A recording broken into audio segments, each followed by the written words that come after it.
Pan nes i'r coleg, wrth gwrs, des i ar draws 3 o fois, un ohonyn nhw'n gydfyfyriwr, Iesu'n Galeg, a 2 arall oedd wedi bod yn gyfeillion iddo fe ac yn gydddisgyblion yn ysgol ramadeg y bechgyn yng Nghaerfyrddin, sef Phil Edwards a Tecwyn Evans. Felly ni oedd Ac Eraill, a mi'n gofyn yn holi fi. Mi'n credu nhw wedi nghlywed i'n canu ryw ala werin yn Ceffyl D noson, a dyma Iestyn yn dweud fydda diddordeb wedi ymuno a grŵp gwerin yn mae'n digwydd, ond grŵp sydd fydde'n wleidyddol iawn.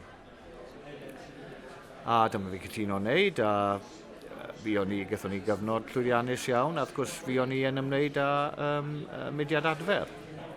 Yn canu caneuon gan amla wedi cyfansoddi gan Tecwyn Ifan, gan Tecs ei hun, ac oedd un o'r caneuon yna'n anthem i fudiad adfer, sef Tua'r Gorllewin.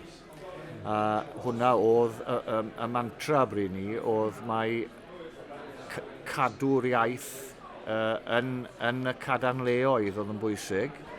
A'r ffordd i wneud hynny oedd i greu pentrefi a chymunedau Cymreig a chadw'r pethau gorau a pethau traddodiadol oedd yn perthyn i gymunedau naturiol yn y Gorllewin i cadw nhw fyna a gweld yr iaith yn aros ac yn ffynnu oherwydd hynny.